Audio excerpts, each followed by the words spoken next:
আল্লাহর হাবিব সাল্লাল্লাহু আলাইহি ওয়াসাল্লাম বলেন, আমার কোন উম্মত আল্লাহর বান্দা কেউ যখন ৫ ওয়াক্ত নামাজের পর বসে বসে ৩৩ বার সুবহানাল্লাহ, ৩৩ বার আলহামদুলিল্লাহ, ৩৩ বার আল্লাহু আকবার পাঠ করবে, আল্লাহ রাব্বুল আলামিন ওই বান্দাকে একটি কবুল হজ এবং একটি উমরা করার সওয়াব দান করবেন।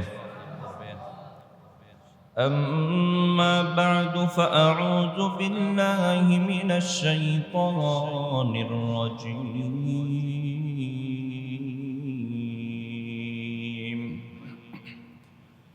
بسم الله الرحمن الرحيم. وأقم الصلاة طرفي النهار وزلفا من الليل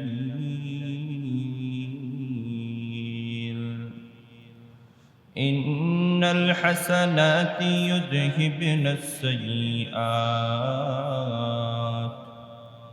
ذلك ذكرى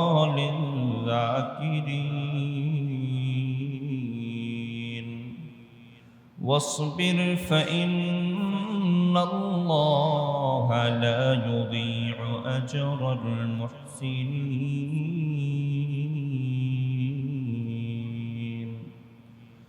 وعن أنس بن مالك رضي الله تعالى عنه عن النبي صلى الله عليه وسلم قال: من صلى الغداة في جماعة ثم قعد يذكر الله حتى تطلع الشمس ثم صلى ركعتين كانت له كأجر حج أو عمرة أو كما قال النبي عليه الصلاة والسلام. صدق الله مولانا العظيم وصدق رسوله النبي الكريم ونحن على ذلك من الشاهدين والشاكرين والحمد لله رب العالمين. اللهم صل على محمد وعلى آل محمد كما صليت على إبراهيم وعلى آل إبراهيم إنك حميد مجيد. اللهم بارك على محمد وعلى آل محمد كما باركت. প্রায় 16.5 লক্ষ মানুষ হজ আদায় করেছেন। আরো অসংখ্য মানুষ দুনিয়াতে 200 কোটির মুসলমান আছে, এই বছর তারা করতে পারেন নাই। কিন্তু আজকে আমরা যারা এখন এখানে আছি, আমরাও তো অনেকে করতে পারিনি, যারা করতে পেরেছে আলহামদুলিল্লাহ। এখন আমাদের মনেও একটা তামান্না, এই আকাঙ্ক্ষা, এই আশা আছে যে আমরা আল্লাহর ঘরে যাব, রাসূলের রওজায়ে আতহারে গিয়ে রাসূলকে সালাম পৌঁছাবো। হজের যে মহামূল্যবান বিধান, এই বিধানটুকু আদায় করব। নবীর শহর, পবিত্র শহরে আমি ধুলো গায়ে মাখবো, ওই শহরে আমি যাব, ওই আশা আছে। যারা ইতিপূর্বে গিয়েছি তারা যেন বারবার যেতে পারি, যারা যেতে পারি নাই আল্লাহ যেন আমাদেরকে বারবার যাওয়ার তৌফিক দেন, মৃত্যুর আগে যেন একবারও যেতে পারি আল্লাহ তৌফিক দান করেন, বলেন আমিন।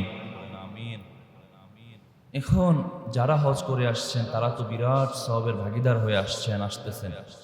আমরা এখন বসে বসে কিভাবে হজের সওয়াব পেতে পারি? আল্লাহ হয়তো আমাদেরকে এখনই ডাকেন নাই, আশা রাখি ডাকবেন, কিন্তু এর সওয়াবটা আমরা পেতে পারি, এই আশা আছে না নাই? এই আশা তো অন্তত আছে যে আল্লাহ কবে ডাইকা নিয়েন, কিন্তু কোন কাজ করলে হজের সওয়াবই পাবো ওটা তো নবীজি সাল্লাল্লাহু আলাইহি ওয়াসাল্লাম, আল্লাহর হাবিব সাল্লাল্লাহু আলাইহি ওয়াসাল্লাম হাদিসে বলে গেছেন। কোন কোন কাজ করলে উম্মত হজের সওয়াব এবং উমরা করলে যে সওয়াব, কিছু আমল আছে ওই আমলগুলো করলে বান্দা ওই রকম সওয়াবের ভাগীদার হয়ে যাবে। কিছু আমল এরকম আছে ওগুলো করলে হজের সওয়াব পেয়ে যাবে। আজকে চলেন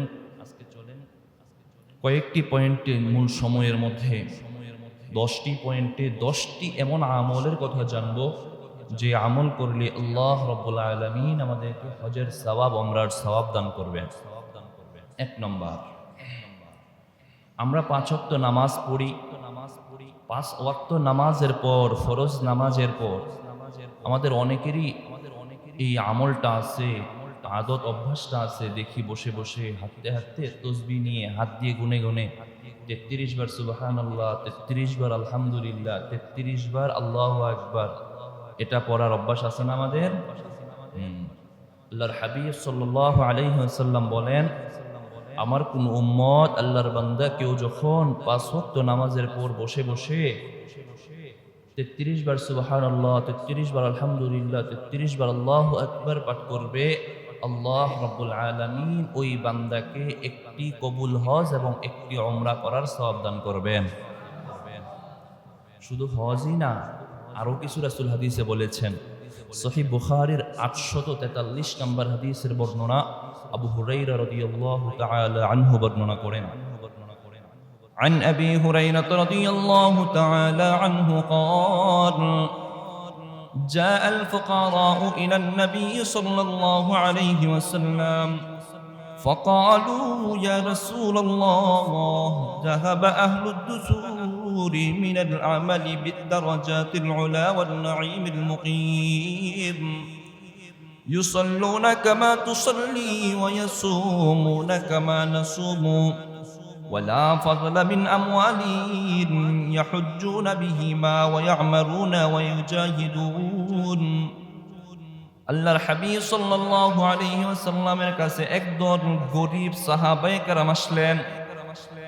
গরীব একদল সাহাবায়ে কেরাম রাসূলের কাছে এসে বললেন, ইয়া রাসূলুল্লাহ, ইয়া হাবিবাল্লাহ, আপনার সাহাবায়ে কেরামের মধ্যে যারা ধনী সাহাবায়ে কেরাম, তারা যুদ্ধের ময়দানে যায়, জিহাদ করে, তাদের টাকা পয়সা আছে, জিহাদ করে। ইয়া রাসূলুল্লাহ, তারা রোজা রাখে, আমরাও রোজা রাখি, তারা নামাজ পড়ে, আমরাও নামাজ পড়ি। ইয়া রাসূলুল্লাহ, তারা জিহাদ করে, আমরাও জিহাদ করি, কিন্তু ওই সমস্ত ধনী সাহাবায়ে কেরাম তারা সদাকা করে, ধনী হওয়ার কারণে সদাকা করতে পারে, কিন্তু আমরা গরীব হওয়ার কারণে আমরা সদাকা করতে পারছি না। আল্লাহর হাবিব সাল্লাল্লাহু আলাইহি ওয়াসাল্লাম বললেন, আলা আদুল্লুকুম আলা আমালিন, আমি কি তোমাদেরকে এমন একটা আমলের কথা বলে দেব কিনা, যে আমলটা যদি তোমরা করো, তারাও তোমাদের মতো রোজা রাখে, তোমরাও তাদের মতো রোজা রাখো, তারাও নামাজ পড়ে, তোমরাও নামাজ পড়ো, তারাও জিহাদ করে, তোমরাও জিহাদ করো। যদি ওই আমলটা তোমরা করতে পারো, তারা সদাকা করে যেই সওয়াবটা পায়, তোমরা ওই আমলটা করলেই সদাকার সওয়াব পেয়ে যাবা। সাহাবায়ে কেরাম বললেন, না ইয়া রাসূলুল্লাহ, ইয়া রাসূলুল্লাহ, ইয়া হাবিবাল্লাহ, ওই আমলটা কি যদি বলতেন। আল্লাহর হাবিব সাল্লাল্লাহু আলাইহি ওয়াসাল্লাম বললেন, কুনতুম খায়রা মান আনতুম বাইনা যহরি আনফাইন মিন আমালিন মিথলাহু, এমন একটা আমল আছে 5 ওয়াক্ত নামাজের পরে যদি 33 বার আল্লাহু আকবার, 33 বার সুবহানাল্লাহ, 33 বার আলহামদুলিল্লাহ, এই আমলটা করতে পারো, তাহলে ওই সাহাবায়ে কেরাম সদাকা করে যে সওয়াবটা পাচ্ছে, তোমরা তো ওই সওয়াব পাবেই, সাথে সাথে একটা কবুল হজ এবং একটা উমরার সওয়াব আল্লাহ তোমাদেরকে লিখে দিবেন। দেখেন, সদাকার সওয়াবও পাওয়া যাবে, সাথে সাথে হজ এবং উমরা, ওই সাহাবায়ে কেরাম করে যে সওয়াব পাবে, তোমরা ওই সওয়াবটাও পেয়ে যাবে। বুঝা গেল? আমরাও যদি এই আমলটা জারি রাখতে পারি, করতে পারি, আল্লাহ তাআলা আমাদেরকেও একটা কবুল হজ এবং একটা উমরার সওয়াব দান করবেন। অল্প 1-1.5 মিনিটের আমল, তাই না? 100 বার সুবহানাল্লাহ, আলহামদুলিল্লাহ, আল্লাহু আকবার পড়তে 1.5 মিনিট লাগেও না, ঠিক না? তো ইনশাআল্লাহ এই আমলটা করবেন তো ইনশাআল্লাহ। আল্লাহ আমল করার তৌফিক দান করেন। 2 নাম্বার, ফজরের পরে সূর্য উদয় হওয়ার 15-20 মিনিট পরে ইশরাকের নামাজ আছে। হ্যাঁ, ইশরাকের নামাজ আছে। আল্লাহর হাবিব সাল্লাল্লাহু আলাইহি ওয়াসাল্লাম বলেন, আমার কোন উম্মত আল্লাহর বান্দা যদি ফজরের নামাজটা পড়ে মসজিদেই বসা থাকে, না উঠে, সূর্য উদয় হয়, সূর্য উদয় হওয়ার পর যদি সে 2 রাকাত নামাজ পড়ে, তাহলে আল্লাহ রাব্বুল আলামিন তার আমল নামায় একটা হজ এবং একটা উমরার সওয়াব লিখে দিবেন। 2 রাকাত নামাজ, একটা হজের সওয়াব, একটা উমরার সওয়াব। ওই নামাজটা হলো ইশরাকের নামাজ। আল্লাহর হাবিব সাল্লাল্লাহু আলাইহি ওয়াসাল্লাম সুনানে তিরমিজির 586 নম্বর হাদিসের বর্ণনা আনাস ইবনে মালিক রাদিয়াল্লাহু তাআলা আনহু বর্ণনা করেন। عن أنس بن مالك رضي الله تعالى عنه قال قال رسول الله صلى الله عليه وسلم من صلى الغداة في جماعة ثم قعد يذكر الله حتى تطلع الشمس ثم صلى ركعتين كانت له مثل أجر حجة وعمرة আল্লাহর হাবিব সাল্লাল্লাহু আলাইহি ওয়াসাল্লাম ফরমান, মান সাল্লাল গাদাতা ফি জামাআ, যে ব্যক্তি ফজরের নামাজটা জামাতের সাথে আদায় করবে, সুম্মা ক্বাদা হাত্তা তাতলুআশ শামসি, অতঃপর সে বসে থাকবে এমনকি সূর্য উদয় হয়ে যাবে।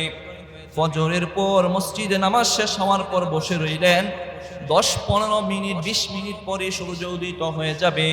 সুম্মা সাল্লা রাকাতাইনি, সূর্য উদয় হওয়ার কিছুক্ষণ পর 2 রাকাত নামাজ আদায় করবে।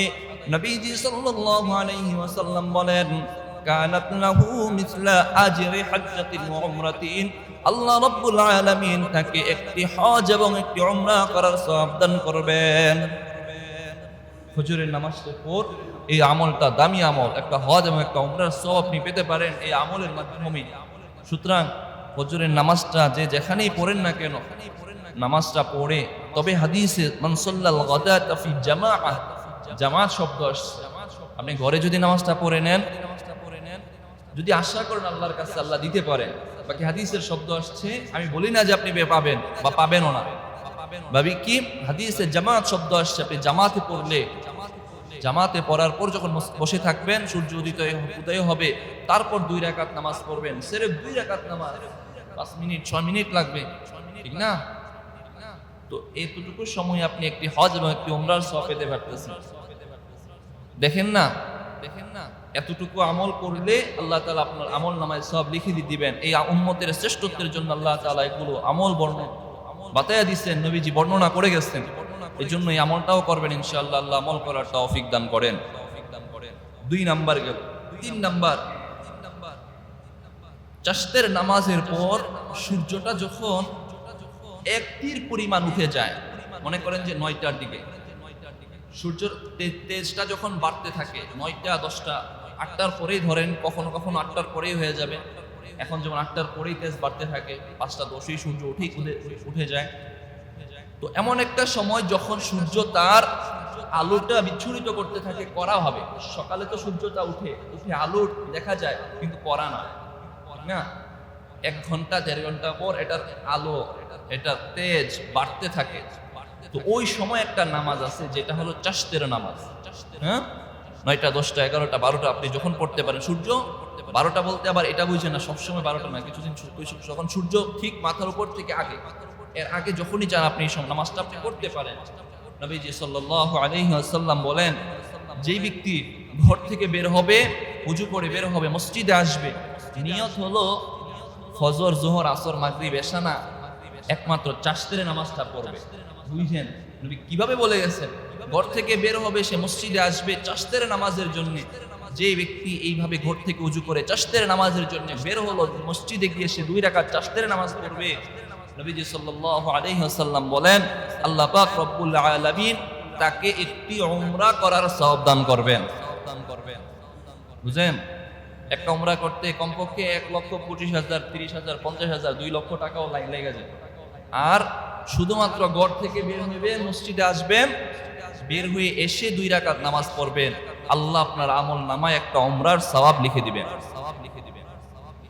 সুনানে আবি দাউদের 558 নম্বর হাদিসের বর্ণনা আবু উমামা বাহিলি রাদিয়াল্লাহু তাআলা আনহু বর্ণনা করেন عن أبي أمامة رضي الله تعالى عنه قال قال رسول الله صلى الله عليه وسلم من خرج إلى تسبيح الضحى لا ينصبه إلا إياه فأجره كأجر المعتمر আল্লাহর হাবিব সাল্লাল্লাহু আলাইহি ওয়াসাল্লাম ফরমান যে ব্যক্তি চাশতের তাসবিহ অর্থাৎ চাশতের নামাজ আদায় করার জন্য ঘর থেকে বের হয়ে মসজিদের দিকে রওনা হবে আল্লাহ পাক রব্বুল আলামিন তার আমলনামায় একটি উমরা করার সওয়াব দান করবেন একটি উমরা করার সওয়াব পেয়ে যাবেন যদি চাশতের নামাজ ফজরের আগে এটা কষ্ট বেশি ফজরের নামাজে উঠতে কষ্ট তারপর আবার বসে থাকবেন একটু পরে পড়বেন ইশরাক তাই সওয়াব ডবল একটা উমরা একটা হজ তারপরে 8টা 9টা 10টা ওই সময় মানুষ স্বভাবত উঠেই যায় উঠে মসজিদে আইসা 2 রাকাত নামাজ পড়বেন ওইটার তুলনায় কষ্ট কম এজন্য এখানে একটা উমরার সওয়াব ওইটাতে কষ্ট বেশি এজন্য উমরাও আছে হজের সওয়াবও আছে আপনি চাইলেন প্রতিদিন কতগুলো হজ করতে পারবেন কতগুলো উমরা করতে পারবেন গেল কয় নাম্বার 3 নাম্বার চাশতের নামাজ আদায় করলে আল্লাহ পাক রব্বুল আলামিন আপনার আমলনামায় একটা উমরার সওয়াব লিখে দিবেন পয়েন্ট নাম্বার 4 ফজরের নামাজের উদ্দেশ্যে ফজরের নামাজ পড়ি না আমরা ফজরের নামাজ কষ্ট আছে ফজরের নামাজ পড়তে আসলে এমনিতেই তো আপনি সওয়াব পাবেন নামাজের সওয়াব আছে প্রতি কদমে কদমে সওয়াব আছে গুনাহ মাফ হয়ে যাবে দরজা বুলন্দ হবে হ্যাঁ সওয়াব আছে সাথে সাথে ফজরের নামাজের জন্য আপনি যখন ঘর থেকে বের হয়ে মসজিদের দিকে রওনা হলেন নবীজি বলেন ওই ব্যক্তিটা ফজরের নামাজের জন্য ঘর থেকে বের হওয়ার মসজিদে রওনা হওয়ার সাথে সাথেই আল্লাহ পাক রব্বুল আলামিন তার আমলনামায় একটা হজ এবং একটা উমরার সওয়াব লিখে দিবেন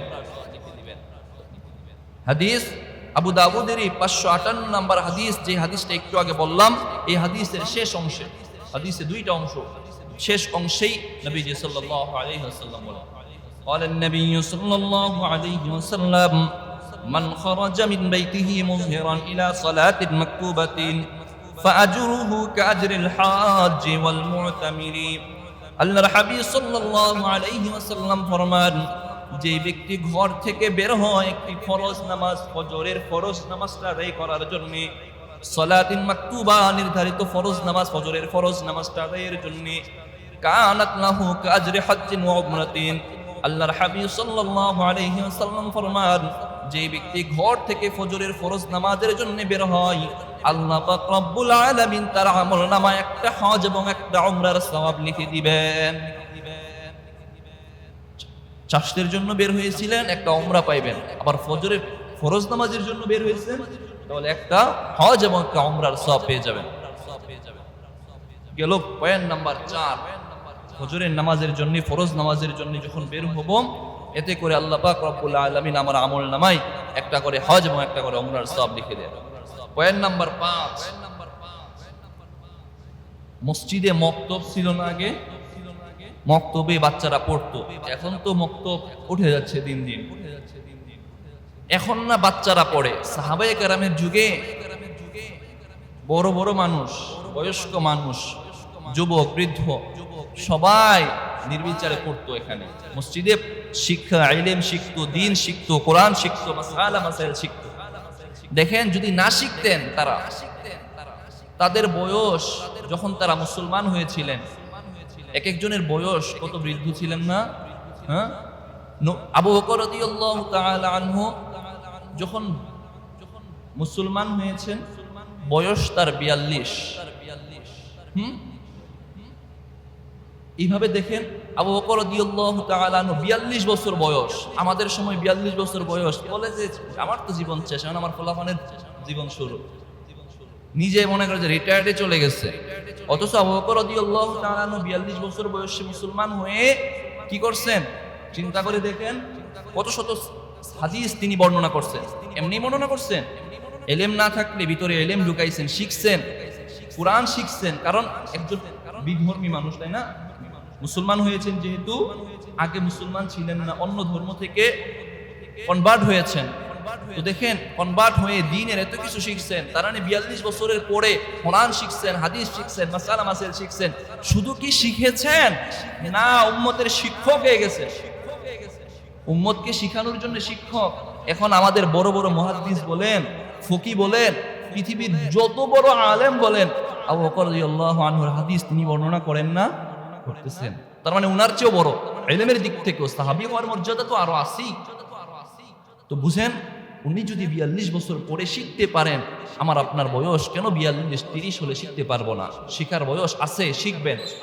এই জন্য যেটা বলতেছিলাম, পয়েন্ট নাম্বার 5, ইলমে দ্বীন শিক্ষা করার জন্য কেউ যখন ঘর থেকে বের হয়, মসজিদে আসে অথবা দ্বীনি কোনো মারকাজে যায়, নবীজি সাল্লাল্লাহু আলাইহি ওয়াসাল্লাম বলেন দ্বীন শিখার মর্যাদা তো আছেই, সাথে সাথে ঘর থেকে এই দ্বীন শিখার জন্য বের হওয়ার সাথে সাথেই আল্লাহ পাক রব্বুল আলামিন তাকে একটি কবুল হজের সওয়াব দান করবেন।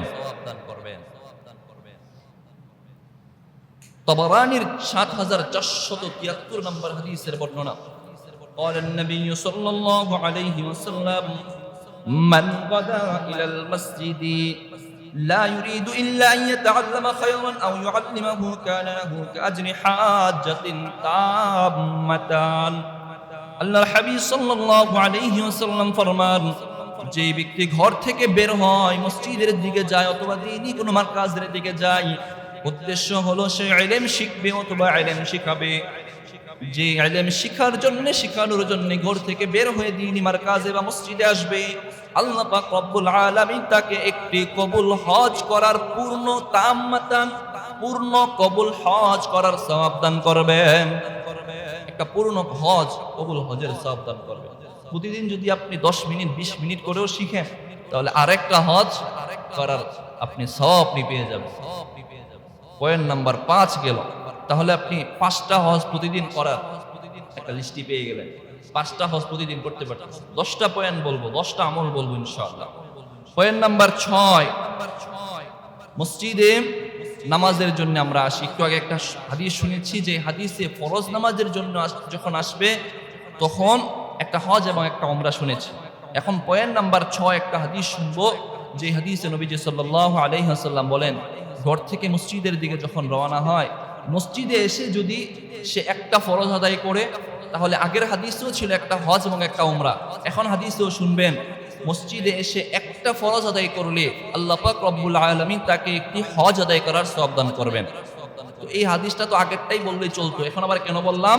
সাথে সাথে বললাম এই কারণে, মসজিদে এসে যদি আপনি ফরজ তো একটাই পড়বেন, আরো পড়তে পারলে আরো, সরে আসছেন, বের হন নাই, মাগরিব পড়ে যাইতেছেন, আবার না বের হন, আবার যদি আসেন তাহলে আবার সওয়াব পাবেন। কিন্তু এই হাদিসে নবীজি বলেন ফরজে একটা হজ, কেউ মসজিদে এসে, নফল তো কোনো সীমা নাই, সময় যতক্ষণ আছে ততক্ষণই পড়তে পারেন, একটা ফরজ আদায় করলে একটা হজের সওয়াব পাবেন।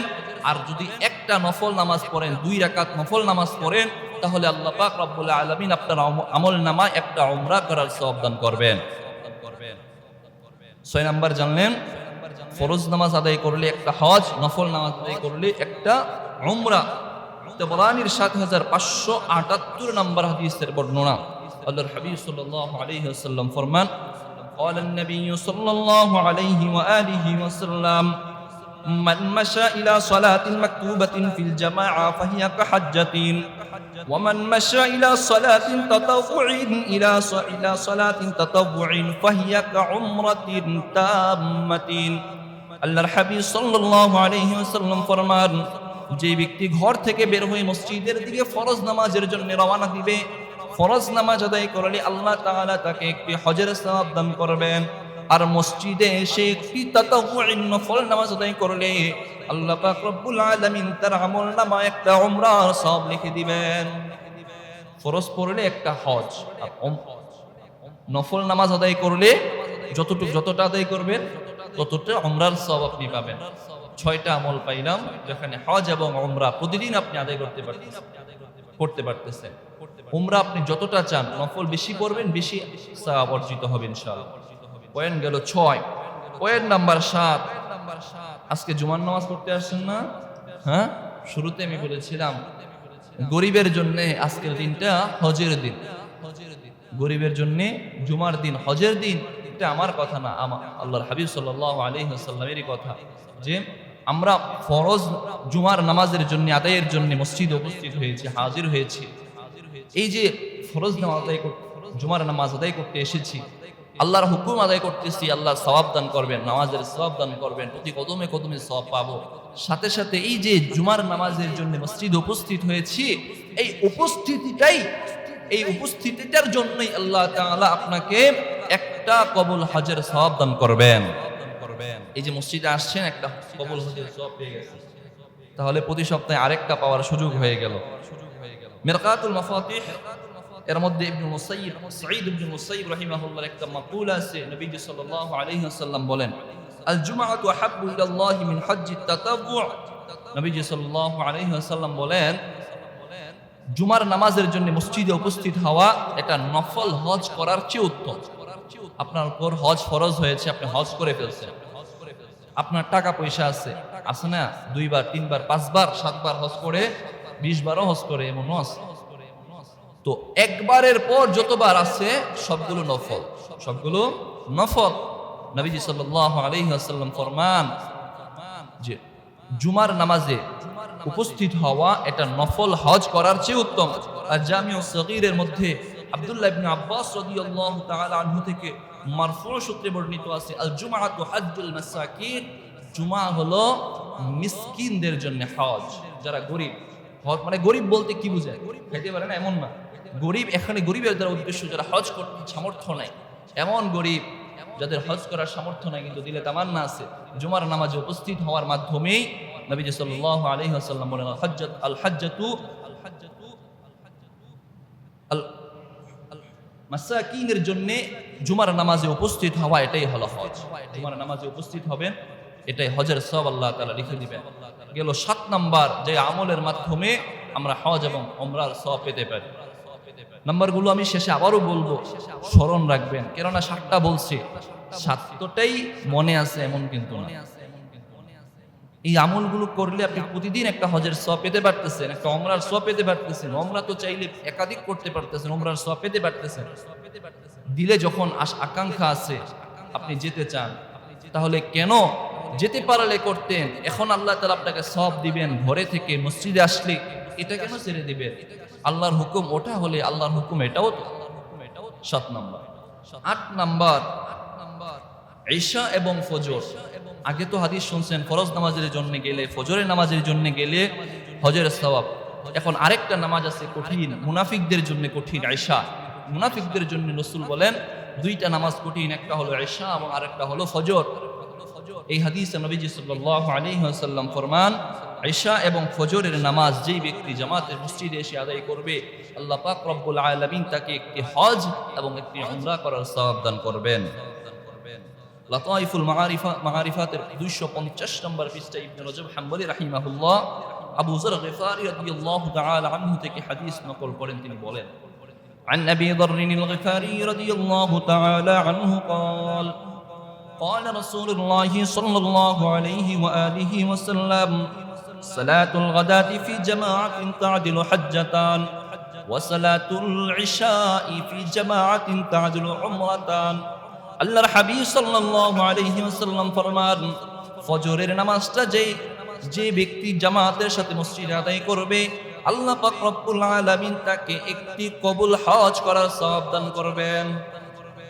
আর ইশারের নামাজটা যেই ব্যক্তি আদায় করবে, আল্লাহ পাক রব্বুল আলামিন তাকে একটি কবুল উমরা করার সওয়াব দান করবেন। গেল পয়েন্ট নাম্বার 8, ইশা এবং ফজরের নামাজ আদায় করলে আল্লাহ পাক রব্বুল আলামিন একটা হজ এবং একটা উমরার সওয়াব দান করবেন। আপনি ফজরের নামাজটা, ইশার নামাজটা মসজিদে জামাতে আদায় করে নিলেন, বাসায় গিয়ে ঘুমিয়ে গেলেন, একটা হজের সওয়াব একটা উমরার সওয়াব পেয়ে গেলেন। গেল পয়েন্ট 8। পয়েন্ট নাম্বার 9, মা বাবার খেদমতের মাধ্যমে, মা বাবার খেদমত করার মাধ্যমেও বান্দা হজ এবং উমরার সওয়াব পেতে পারে। নবীজি সাল্লাল্লাহু আলাইহি ওয়াসাল্লাম বলেন, তোমার বাবা মা যদি বৃদ্ধ হয়, জীবিত থাকে, তাহলে তুমি তোমার মা বাবার খেদমত করো, মা বাবার খেদমত করো। অসংখ্য হাদিসে জিহাদের চেয়েও মা বাবার খেদমতকে রাসূল আলা বলেছেন, উন্নত বলেছেন, শ্রেষ্ঠত্ব বেশি বলেছেন, ক্ষেত্র বিশেষ। এই হাদিসে নবীজি বলেন, মা বাবার খেদমত করার মাধ্যমে বান্দা একটি কবুল হজ এবং একটি কবুল উমরা করার সওয়াব পেয়ে যাবে। মুসনাদে আবি আলার 2760 নম্বর হাদিসের বর্ণনা আনাস ইবনে মালিক রাদিয়াল্লাহু তাআলা আনহু বর্ণনা করেন, عن أنس بن مالك رضي الله تعالى عنه قال جاء رجل إلى النبي صلى الله عليه وسلم فقال النبي صلى الله عليه وسلم له فأبل الله في برها فإنك إذا فعلت ذلك فأنت حاج وعمرة এক সাহাবী নবীজির কাছে এসে বলল, ইয়া রাসূলুল্লাহ, ইয়া হাবিবাল্লাহ, আমি জিহাদে যেতে চাই, হজ করতে আপনার সাথে শরীক হতে চাই। নবীজি বললেন, তোমার আম্মা জীবিত আছে কিনা, তোমার আব্বা জীবিত আছে কিনা? ওই সাহাবী বললেন, নাম ইয়া রাসূলুল্লাহ। সাহাবী বললেন, হ্যাঁ ইয়া রাসূলুল্লাহ, আমার আম্মা আব্বা জীবিত আছেন। নবীজি বললেন, ফাআবলিল্লাহ ফি বিররিহা, তুমি বাড়িতে যাও, তোমার মা বাবার খেদমতে তুমি সময় টাইম কাটাও, মা বাবার খেদমত করো। মা বাবার খেদমত করলে ফান্তা হাজ্জুন ওয়া উমরাতুন, যদি তুমি মা বাবার খেদমত করো, মা বাবার খেদমত করার মাধ্যমে আল্লাহ তাআলা তোমাকে কবুল হজ আদায়কারী এবং কবুল উমরা আদায়কারী হিসাবে কবুল করে নিবেন। দিলে আশা ছিল যদি যাইতে পারতাম নবীর সাথে হজে। নবী বললেন, তোমার আম্মা যদি জীবিত থাকে, যাও আম্মার খেদমত করো, তাহলে আল্লাহ তাআলা তোমাকে হজ এবং উমরার সওয়াব দান করবেন। তো এখন মা বাবা জীবিত থাকলে আপনি উমরায় চলে গেলেও যদি মা বাবা কষ্টে থাকে, মা বাবার দেখাশোনার করার মতো কেউ না থাকে, তো আপনি উমরায় যাওয়া আপনার জন্য কখনোই কাম্য নয়, কখনোই কাম্য নয়। মা বাবার খেদমত আগে। অসংখ্য হাদিসে সাহাবায়ে কেরামকে, ওয়াইস আল কারনিকে তো নবীজির সাহাবী হওয়ার মর্যাদা, এই মর্যাদার চেয়েও রাসূল বলছেন যে তুমি মা বাবার খেদমত করো। মা বাবার খেদমত রাসূলের কথা যখন মেনে নিছেন, ওই কারণেই, মান্য করার কারণেই আল্লাহ পাক রব্বুল আলামিন তাকে এমন মর্যাদা দান করছেন। নবীজি ওমরকে বলছেন, ওমর, ওয়াইস আল কারনি যখন আসবে ইরাক থেকে, তখন তুমি তার কাছ থেকে দোয়া নিবা। তো আল্লাহ কত মর্যাদা দিয়েছেন, একজন সাহাবী তার থেকে দোয়া নিয়েছে, রাসূল বলে গেছে, রাসূল বলে গেছে। এই জন্য মা বাবা যাদের আছে খেদমত করবেন। দুনিয়াতে আপনি জান্নাত কামাই করার জন্য সুযোগ, বড় সুযোগ। মা বাবাকে খুশি করা সবচেয়ে সহজ, খুশি করা সহজ, কারণ মা বাবা আপনাকে লালন পালন করেছেন, তাদের মনটা নরম হয়। খেদমত করবেন। আল্লাহ তাআলা আমাদেরকে মা বাবার খেদমত করে হজ এবং উমরার সওয়াব আদায় করার এবং জান্নাত কামাই করার তৌফিক দান করেন।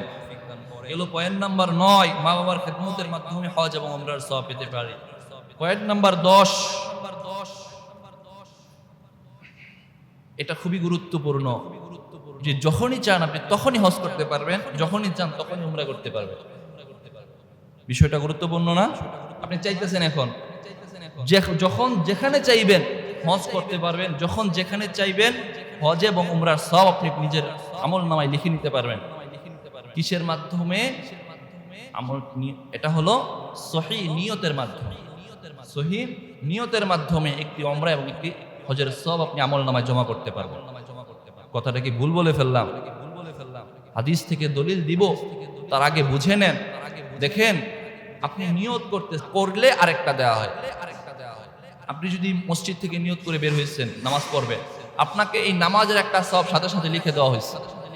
যদি কোনো কারণে আপনার পড়া নামাজটা না পড়া হতো, কোনো কারণে হয় নাই, বা আপনি চাষতের নামাজের জন্য ঘর থেকে বের হয়ে আসছেন, অথবা নিয়ত করলেন আজকে মসজিদে আপনি 1000 টাকা দান করবেন, কিন্তু এক সপ্তাহ থেকে নিয়ত, এক সপ্তাহ আগে থেকে নিয়ত, কিন্তু পকেটে হাত দিয়ে দেখেন পাঞ্জাবি তো পরিবর্তন করছেন, 1000 টাকা আজকে আর নেই। কিন্তু ওই যে এক সপ্তাহ আগে নিয়ত করছেন সামনের সপ্তাহে 1000 টাকা দিবেন, ওই গত সপ্তাহে যখন নিয়ত করেছিলেন সাথে সাথে আল্লাহ আপনার আমল নামায় 1000 টাকা দান করার সব লিখে দিয়েছেন। এখন যখন আজকে দান করতেন, তখন এই আমলটার পূর্ণ সওয়াব আপনাকে দ্বিতীয়বার আবার লিখে দেওয়া হতো। কিন্তু গুনাহের ক্ষেত্রে, গুনাহের নিয়ত যখন করা হয় তখন গুনাহ লিখে দেওয়া হয় না, যখন গুনাহটা করা হয় তখন গুনাহটা লিখে দেওয়া হয়। তো এইবার আসেন, হজের নিয়ত যখন করবেন, হজে যেতে পারি, আল্লাহ আমাকে হজে নিবেন, যতবার নিয়ত করবেন ততবার সহিহ নিয়ত শব্দ আপনি নিয়ত করলেন যাব, হ্যাঁ আল্লাহ নিলে ইনশাআল্লাহ। আপনাকে অনেক সময় বলে না যে নিয়ত করো ইনশাআল্লাহ, আল্লাহ নিয়ে নিবে। তো অনেক সময় যেটা নিজের স্বার্থে আসে ওটা নিয়ত করি, যেটা নিজের স্বার্থের বাহিরে ওটা নিয়ত করি না। নেক কাজের নিয়ত আপনি সবসময় করবেন, আপনি যেতে পারেন চাই না পারেন। এটা এরাদা, এটা ওয়াদা না। এরাদা করছেন, ভেঙে ফেললে সমস্যা হবে না, আরো নিয়ত করার কারণে সওয়াব পাবেন। ওয়াদা করলে ভেঙে ফেলার কারণে গুনাহ হবে। আপনাকে কেউ বলল ভাই চলেন ওখানে যেতে হবে। তখন আপনি বলবেন ভাই তো এটা তো এরাদা করছি, ইচ্ছা করেছি, কিন্তু ওয়াদা না। ওয়াদা করলে আবার যদি আপনি না যেতে পারেন গুনাহ হবে, কোনো ওজর, মাকুলি ওজর ছাড়া। যেটা বলছিলাম 10 নাম্বার, সহিহ নিয়তের মাধ্যমে আপনি একটি হজ এবং একটি উমরার সওয়াব আপনি প্রতিদিন যখনই চান আদায় করতে পারেন, হজের সওয়াব আপনি পেতে পারেন। সহিহ বুখারীর 6491 নাম্বার হাদিসের বর্ণনা।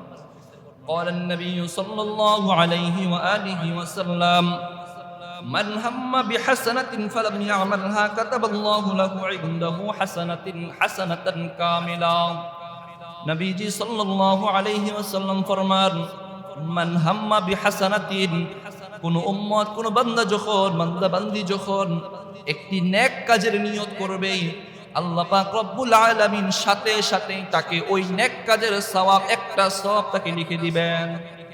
নেক কাজের নিয়ত করার সাথে সাথে আগে যা বলেছিলাম 10টা আমল শুনলেন, 10টা আমলের কথা শুনলেন, যে 10টা আমলের মাধ্যমে আমি একটি হজ এবং একটি উমরার সওয়াব প্রতিদিন আদায় করতে পারি, প্রতিদিন সওয়াব পেতে পারি। এই জন্য এই আমলগুলো করতে রাজি আছেন তো ইনশাআল্লাহ? দেখেন ভাই, বাইতুল্লাহ যেতে চাই আমরা, আমলগুলো আবারও প্রতিবার বলে দিব এক পয়েন্টে। বাইতুল্লাহ আমরা যেতে চাই কেন? আল্লাহর ঘর, তাই না? আল্লাহ ওখানে আছেন সোজা, নিঃসন্দেহে আমরা বিশ্বাস। রবের ঘরে যেতে চাই, আল্লাহর ঘরে, আল্লাহ ওখানে আছেন ভাবি, এই জন্য যেতে চাই। এই জন্য ঘরের পাশে মসজিদ, এখানে আল্লাহ নাই? হ্যাঁ, ওখানে না যেতে পারলে মনে করেন একজনের টাকা জমা দিয়ে দিয়েছে, ভিসা জমা দিয়ে দিয়েছে। আমি এমনও মানুষ দেখছি ডেটটা যদি, ফ্লাইটটা যদি 5 দিন পিছায়, এই 5 দিন তার আর কাটে না। কবে যাব আমি নবীর রোজায়, কবে যাব আমি আল্লাহর ঘরে। দিলটা বেচৈন হয়ে যায় আল্লাহর ঘরে যাওয়ার জন্য। প্রত্যেক মুসলমানের দিলে এই তামান্না আছে আল্লাহর ঘরে যাবে। কোনোভাবে যদি ফ্লাইট ক্যান্সেল হয়ে যায়, তাকে আর কে দেখে? তার কান্না কে দেখে? ওই ঘরে যাওয়ার জন্যে, রবের ঘরে যাওয়ার জন্যে ফ্লাইট ক্যান্সেল হলে যদি এতটা কষ্ট হয়, গতবার আমারও এরকম হয়েছে। দেশের পরিস্থিতির কারণে আগস্টে ফ্লাইট ছিল, আগস্টে যেতে পারিনি, সেপ্টেম্বরে হয়েছে। তখনই আমার মনে হয়েছে যে সময়গুলো কেন কাটে না। প্রত্যেকটা যাকে জিজ্ঞাসা করবেন সেই উত্তর দিবে। এখন আপনার কাছে, আপনার বিবেকের কাছে আমার প্রশ্ন, আল্লাহর ঘর, ওখানে আল্লাহ আছে ভেবে যদি না যেতে পারে, দিনটা 2 দিন পর হওয়ার কারণে, 5 দিন 1 সপ্তাহ হওয়ার কারণে আপনার দিলটা বেচিন হয়ে যায়, দুনিয়ার প্রত্যেকটা মসজিদ আল্লাহর ঘর। আল্লাহ আপনাকে সেখান থেকে প্রতি 5 ওয়াক্ত ডাকতেছে। এখানে না আসার কারণে আপনার তো কোনো বেচিনতা, কোনো অস্থিরতা পরিলক্ষিত হয় নাই। বেশ, ওখানে ওটা ফরজ, এটা ফরজ না? ওটা ফরজ, এটাও তো ফরজ। ওখানেরটা আপনার দিলের এত আকাঙ্ক্ষা, এটা কেন নয়? এই জন্য এখন বললাম, দেখেন হজ করার আকাঙ্ক্ষা আমাদের আছে। আল্লাহ আমাদেরকে তৌফিক দান করেন, আমাদের থেকে হজ্জে মাকবুল নসিব করেন। এখন যে আমলগুলোর মাধ্যমে আমি বাড়িতে থেকে, ঘরে থেকে, আমার এলাকায় থেকে হজ এবং উমরার সওয়াব পেতে পারি, এমন 10টা আমলের কথা আবারও বলা হচ্ছে। শুধু পয়েন্টগুলো বলেই শেষ করে দিচ্ছি। 10টা আমলের কথা বলা হয়েছে। 1 নম্বর, নামাজের পর 33 বার সুবহানাল্লাহ, 33 বার আলহামদুলিল্লাহ, 33 বার আল্লাহু আকবার।